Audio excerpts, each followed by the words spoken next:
ভাই বোনেরা, বাংলাদেশের সকল জনগণকে আমি শুভেচ্ছা জানাচ্ছি। দেখেন এখন সরকার স্বৈরাচার,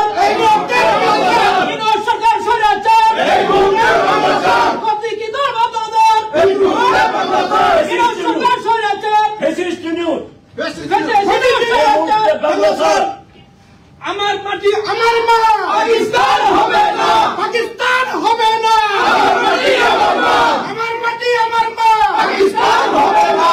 Step down, step down. You know, Killer, you know. Step down, step down. Killer, you know. Step down, step down. Step down, step down. Killer, you know. আজকে আমি আরেকটা কথা বলতে চাই। আজকে যারা আহত নিহত হয়েছে শহীদের তালিকা করেছে। আচ্ছা, এই তালিকায় আপনারা একটু জারি করে দেখেন তো, আওয়ামী লীগের যে এ পর্যন্ত আমরা নাম জোগাড় করছি, এমন কোন জেলা নাই, এমন কোন এলাকা নাই আমাদের আওয়ামী লীগের নেতা কর্মীকে হত্যা করে। আওয়ামী লীগ এবং সহযোগী সংগঠন, ছাত্রলীগ, যুবলীগ, স্বেচ্ছাসেবক লীগ, কৃষক লীগ, কেউ বাচ্চানি শ্রমিক সবাইকে হত্যা করেছে। আমরা এই পর্যন্ত প্রায় 389টা নাম আমরা পেয়েছি, স্থান পেয়েছি। এর ছাড়াও তো আরো হত্যা করেছে, তার প্রায় 3000 মতো পুলিশ হত্যা করেছে এবং প্রায় 15,000 থেকে 20,000 আওয়ামী লীগ নেতা কর্মী এবং সাধারণ মানুষ আহত হয়েছে। এই যে যারা এভাবে পুলিশ নিহত হলো, আনসার তারা নিহত হলো এবং তাদের গুম করা হলো, আওয়ামী লীগের নেতা কর্মী তাদেরকে হত্যা করা হলো, ওই তালিকায় কি তাদের নাম আছে? তাদের নাম নেই। তাহলে কারা? আবার এদেরকে সহযোগিতা, আহত নিহত মেলায় যে সহযোগিতা দিল তারা, এর মধ্যে নিহত কতজন ছিল, অথচ গেজেট করে ফেললো 800 কতজন মারা গেছে এবং সেই জন্য আমাকে হত্যাকারী বলা হচ্ছে। আমার থেকে বেশি হত্যা তো ইউজ করেছে। আমি তো হত্যা করিনি, আমি তো পুলিশকে গুলি চালানোর হুকুম দেয়নি, আমি তো সেনাবাহিনীকে গুলি চালানোর হুকুম দেয়নি, আমি তো দলকে বিরত করেছি।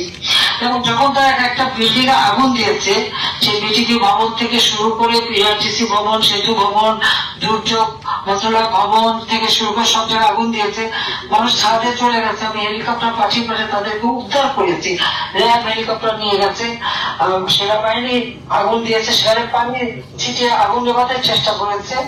তাহলে গণহত্যাকারী কে?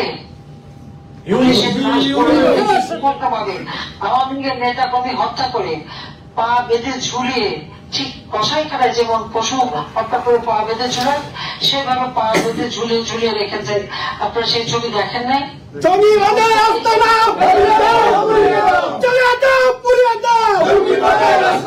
বাংলাদেশে হবে না, জঙ্গিবাদের রাস্তা না, সুদখোরের রাস্তা না, স্বৈরাচারী ইনসাফ পুড়িয়ে দাও। শেখ হাসিনা বীরের বেশে আসবে আবার বাংলাদেশে, বারবার দরকার শেখ হাসিনার সরকার। আজকে আপনারা দেখেন কিভাবে দেশটাকে ধ্বংস দিকে নিয়ে যাচ্ছে। এবং আরেকটা বিষয় আপনাদের স্মরণ করেন, বিল ক্লিন্টনের সেই ফাউন্ডেশনের একটা সেমিনারে ইউনুস গেল, সেখানে সে কি বক্তৃতা দিল, সেপ্টেম্বর মাসে যখন জাতিসংঘে যায়, সেখানে সে দিয়ে বললো কি যে এই আন্দোলন, এই ছাত্র জনতা তাদের কোন আন্দোলন না, এখানে কোন নেতাও ছিল না, এটা হলো সম্পূর্ণভাবে মেটিকুলাসলি ডিজাইন আন্দোলন এবং তার মাস্টার মাইন্ড হিসেবে একজনকে পরিচয় করিয়ে দিল যে সে তাই নাকি এটা পরিকল্পনা করে পরিকল্পিত ভাবে করেছে।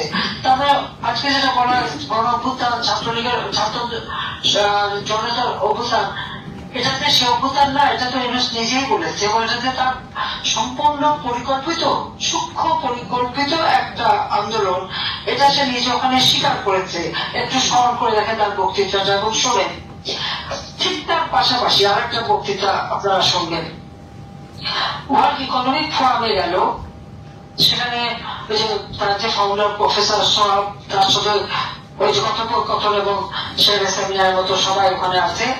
উনি মুক্ত সবাই শুনছে তার কথা, তিনি সুন্দরভাবে বয়ান দিয়ে যাচ্ছেন কি তিনি নাকি কিছুই জানতেন না সব আন্দোলনে, তিনি নাকি কিচ্ছু জানেন না, তাকে নাকি জনতা তুলে নিয়ে এসে ক্ষমতায় বসিয়েছে। অথচ ক্লিন্টনের ওখানে বলেছে যে এই মেট্রোপলিসকে ডিজাইন করে মাস্টার মাইন্ড দ্বারা পরিকল্পিত ভাবে সে শেখ হাসিনাকে ক্ষমতা থেকে সরিয়ে নিজে ক্ষমতায় বসেছে। আর এখানে বললো উনি কিছু জানেন না, কিছু বোঝেননি, উনি কোথায় জনগণ সব করে তাকে বসিয়েছে। আবার আমাদের যে 6% আমাদের প্রবৃদ্ধি এবং আমাদের যে উন্নয়ন, বলে কোনো উন্নয়নই হয়নি, সব ফেক, সব লেগে মিথ্যা।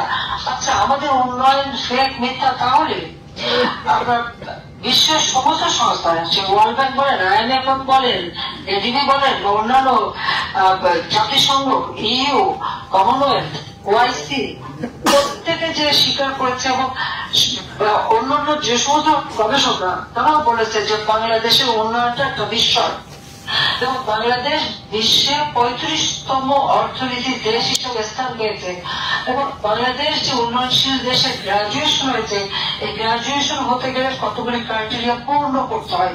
মাথা পিছু আয়, GDP প্রবৃদ্ধি, অর্থনৈতিক মঙ্গলতা, সেগুলি বিবেচনা করেই কিন্তু গ্রাজুয়েশন হয়।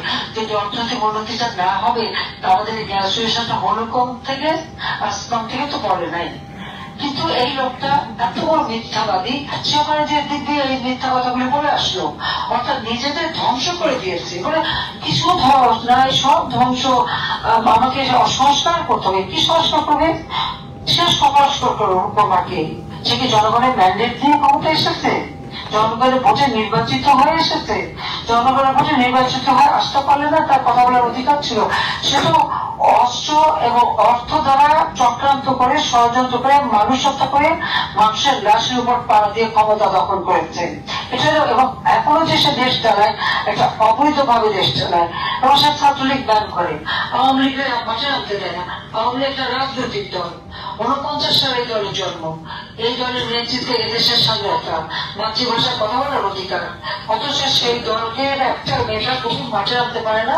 আমাদের হাজার হাজার নেতা কর্মী আজকে আহত, নিহত এবং তাদের ঘর বাড়ি, কারণ ঘর নাই, বাড়ি নাই, ব্যবসা নাই, দোকানপাট নাই, পুকুরের মাছ, ক্ষেতের ফসল, এমনকি বাগানের সব ধ্বংস করে দিয়েছে।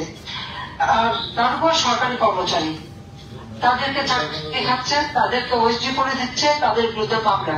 এমনকি সেনাবাহিনীর অফিসার, পুলিশ বাহিনীর অফিসার, তাদেরকেও বাদ দিচ্ছে না। তাদের পাসপোর্ট বাতিল, তাদের বিরুদ্ধে মিথ্যা মামলা, তাদেরকে হয়রানি করে যাচ্ছে। কেন?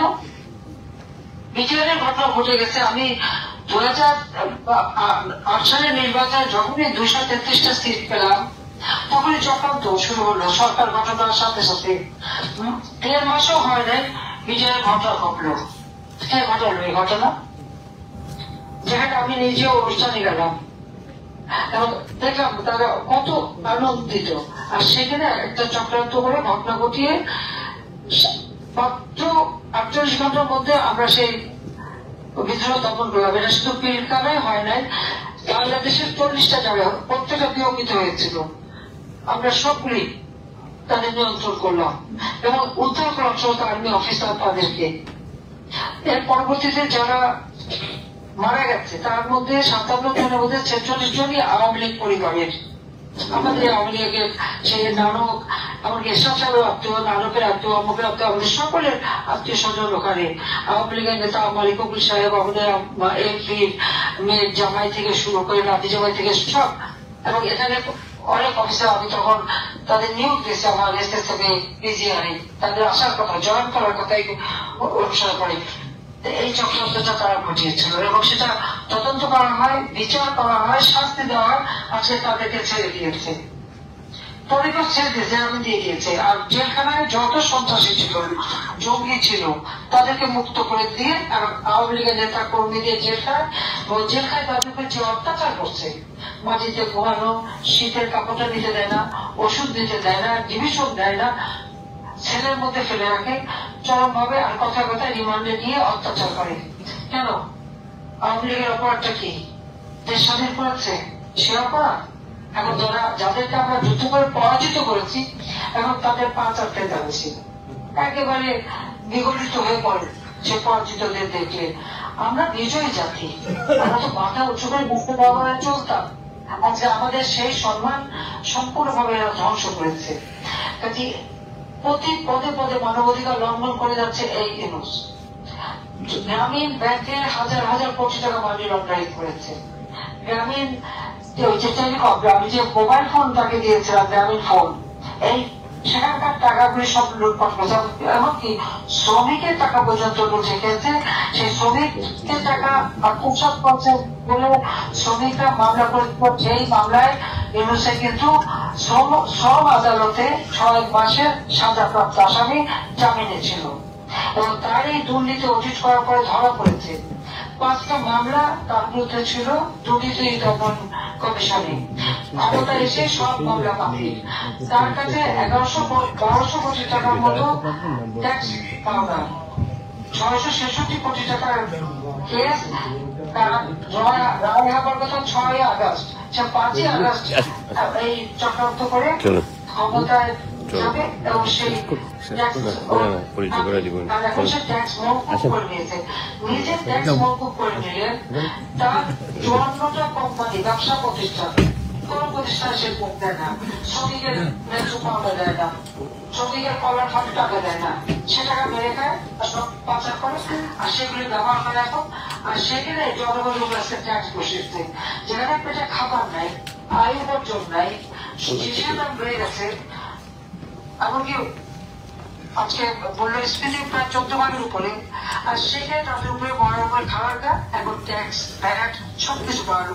যেখানে আমি 5% ভ্যাট ধরছিলাম, সেখানে কোথাও 15, কোথাও 19, কোথাও 30, কোথাও 60% পর্যন্ত ট্যাক্স এবং ভ্যাট বসে আছে। কিন্তু জনগণের পকেট খালি আর ওরা তার নিজের পকেট ভারী।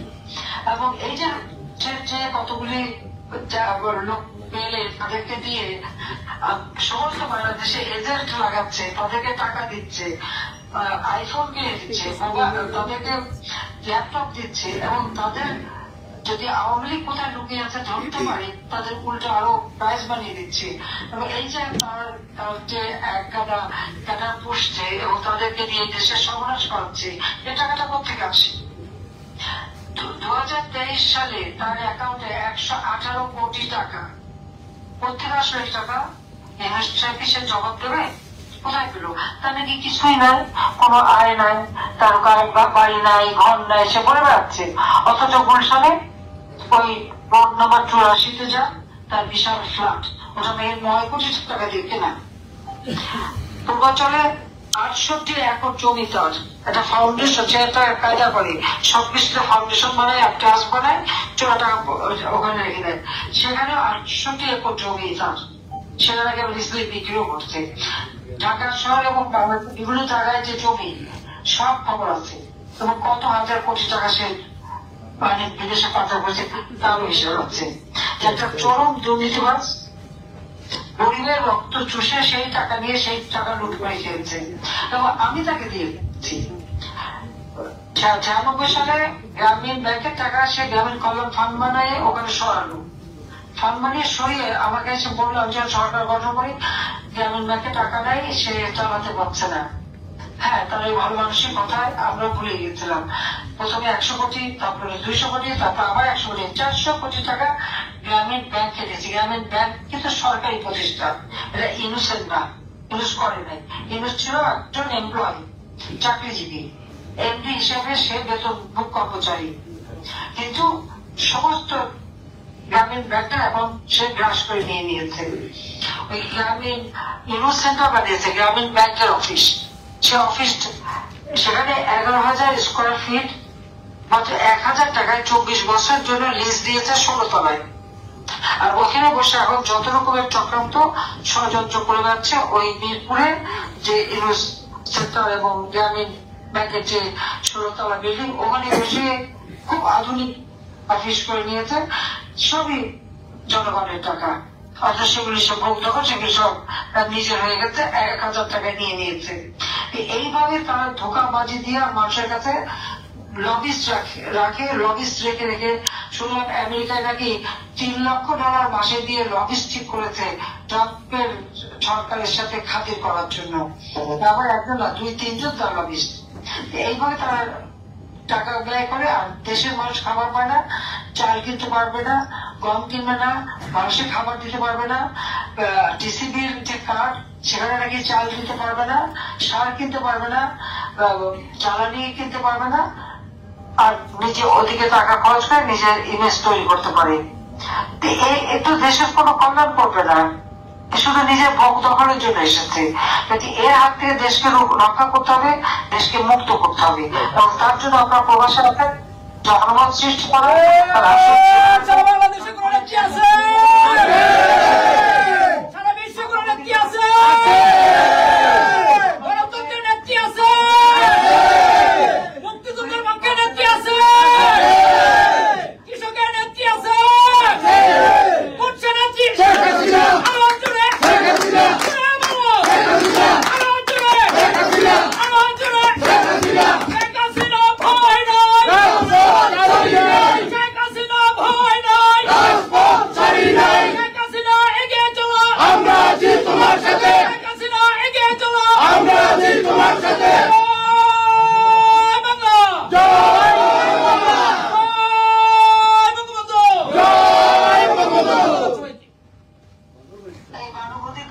এই মানবাধিকার লঙ্ঘনকারী, লোভী, আত্মকেন্দ্রিক বিরোধীদের হাত থেকে দেশকে রক্ষা করতে হবে, জাতিকে রক্ষা করতে হবে, স্বাধীনতাকে রক্ষা করতে হবে।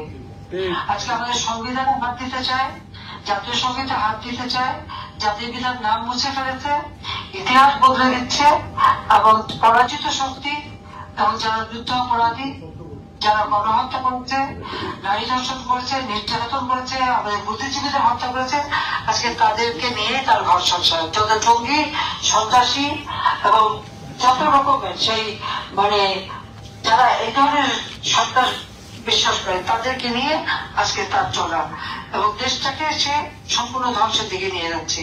কাজে আবার গণতন্ত্র ফিরিয়ে আনতে হবে, মানুষের অধিকার ফিরিয়ে আনতে হবে, মানুষের অন্ন, বস্ত্র, বাসস্থান, চিকিৎসার ব্যবস্থা করতে হবে।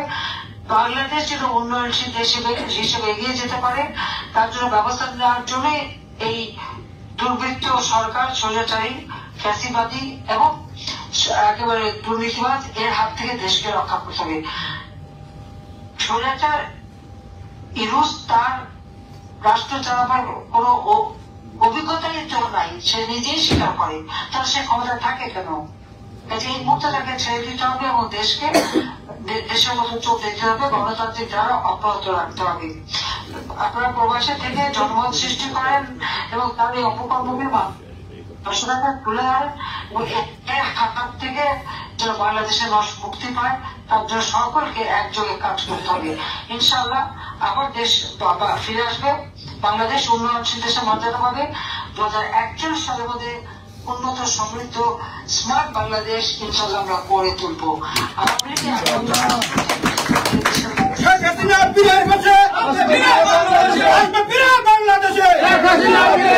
আমার মাটি আমার মা, পাকিস্তান হবে না, আমার মাটি আমার মা। জয় বাংলা, জয় বাংলা, জয় বঙ্গবন্ধু, জয় বঙ্গবন্ধু। নেত্রী, আজকে আপনার বক্তব্য খুবই সুন্দর বক্তব্য হয়েছে। আপনি সবকিছু তুলে ধরেছেন। আমরা কি কষ্টে আছি, দেশের জনগণ কত কষ্ট আসছিলাম তুলে ধরেছেন। আমরা প্রবাসী যারা আছি আমাদের কি করণীয় আপনি খুব সুন্দর দিক নির্দেশনার মতো বক্তব্য রেখেছেন। তবে আমাদের কষ্ট আপনাকে আমরা 6 মাস দেখছি না, সেটা আমাদের সবার মনের কষ্ট। এখানে হল ভর্তি লোক রয়েছে, এখানে কিছু বিশেষ ব্যক্তি রয়েছে। 70 সালে একজন এমপি মহোদয় আমাদের মাঝে আজকে কামাল এমপি কামাল সাহেব এখানে উপস্থিত আছেন, এবং নিউ ইয়র্ক সোসাইটির সবচেয়ে বড় সোসাইটির সাবেক সভাপতি আমাদের মজিব ভাই এখানে রয়েছেন, আর বাংলাদেশে attorney general advocate Abdur Rakib এখানে উপস্থিত আছেন, এবং এই আওয়ামী লীগের সভাপতি এবং সাধারণ সম্পাদক এবং তার পুরা কমিটি কয়েকদিন হলো এত কষ্ট করেছে এই আবহাওয়ার ভেতর। তারা আপনাকে একটু, আপনি যে সময় দিয়েছেন সেজন্য আপনাকে একটু ধন্যবাদ জানিয়ে একটু কথা বলতে চাই, এবং অনেকে হয়তো সালাম দিতে চায়, যেহেতু আপনাকে আমরা দেখতে পাচ্ছি না, আপনাকে সালাম দিয়ে তারা সেই কিছুটা শান্তি পেতে চায়। আওয়ামী লীগের পক্ষ থেকে শুভেচ্ছা। সবাইকে ধন্যবাদ জানাই। হ্যাঁ, এখন সভাপতি ফাইন ধন্যবাদ। তুমি একবার এক এক করে আসসালামু আলাইকুম আপা। আমি ফাহিম, বাফুল্লাহ আওয়ামী লীগের সভাপতি। এখানে আমার কার্যকরী কমিটির প্রত্যেকটা সদস্য উপস্থিত হয়েছেন এবং মুক্তিযোদ্ধাবৃন্দ উপস্থিত, বিভিন্ন মুরব্বিয়ান, ছাত্র, যুবক, সর্বস্তরের জনসাধারণ উপস্থিত হয়েছেন আপনার বক্তব্য শোনার জন্য। আমি আপনাকে বাফুল্লাহ আওয়ামী লীগের পক্ষ থেকে অসংখ্য ধন্যবাদ এবং কৃতজ্ঞতা জানাচ্ছি। আমি আপনার কাছে আমাদের বাফুল্লাহ আওয়ামী লীগ তথা যারা আমার এই বক্তব্য শুনবেন, প্রবাসে যারা থাকেন, তাদের প্রতি আমার অনুরোধ রইল, বাংলাদেশে এখন আওয়ামী লীগের নেতৃবৃন্দ আপনার সকল শ্রেণীর নেতৃবৃন্দ এখন অসুবিধার মধ্যে আছে। এখন একটি অরাজক পরিণতি হচ্ছে বাংলাদেশে, একটি অগণতান্ত্রিক সরকার, একটি অগণতান্ত্রিক জঙ্গিবাদ সরকার বাংলাদেশে চেপে বসেছে। এই জন্য বাংলাদেশের তৃণমূলের নেতা কর্মীরা অত্যন্ত অসুবিধার মধ্যে আছে। বিদায় আমি প্রবাসের সকল নেতৃবৃন্দকে অনুরোধ জানাবো, যার যার অবস্থান থেকে যেভাবে সম্ভব বাংলাদেশের তৃণমূলের আওয়ামী লীগের সাথে যোগাযোগ করে উনাদের চাহিদা এবং সময় উপযোগী সহযোগিতা করার জন্য আমি উদাত্ত আহ্বান